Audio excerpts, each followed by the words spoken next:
Kamusta po kayo guys? Nakakalakad na po ako.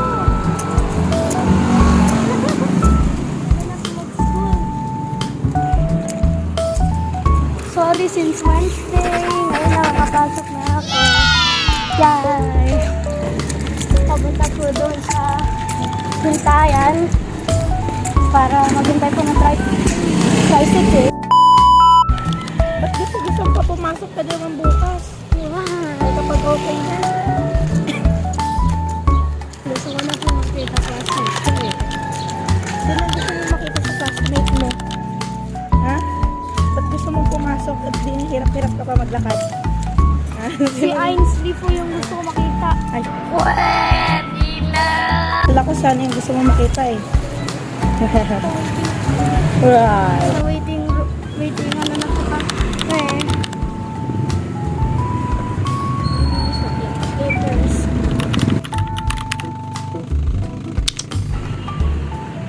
Hello guys, nandito na po kami sa waiting area. Papunta na po sa bayan para maghintay po dun sa terminal para makapunta po sa Labro. Para makapunta po sa school.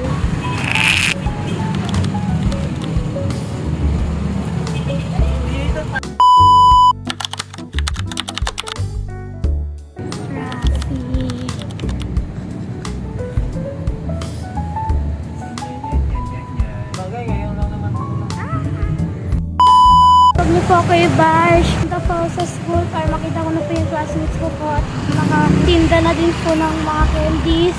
Boring po kasi doon sa bahay eh. Kaya nandito na po ako pumasok para makalaro ko na din po ulit sila.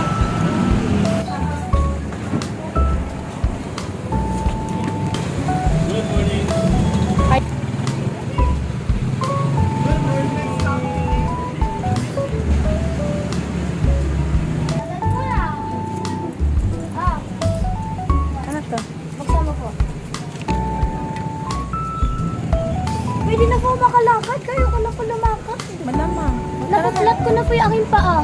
Tara na. Sama na po sa outreach. Hindi pwede. Dalian mo na. Okay. Bye guys.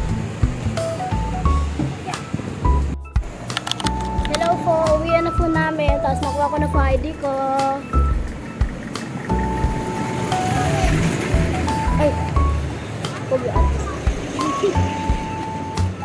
Sana po makasama ako sa outreach ng September 5. Ha? Ano po yung binili mo? Wala. Pasa'yo lang matcha. Bakit ikaw po na? Kain din pa ako? Ano kakainin mo? So may takoyaki? No, yeah. Ilan? Two? Ito guys, ang aking story po na nangyari sa school ngayon. Yung pagpasok ko po, nakako po, ng classmates ko po, tumakbo sa akin. Sabi po nila kung okay po ako. Sabi po nila kung sasama daw po ako sa outreach.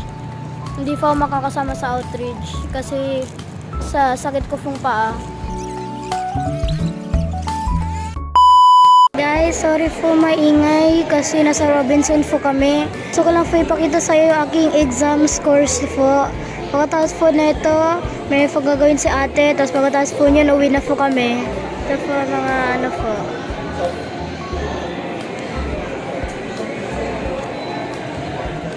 English, 42 out of 50. Science, 46 out of 60. Filipino, 35 over 55. At wala na po yung iba po, kasi iba po nasa bahay na po. Bye-bye!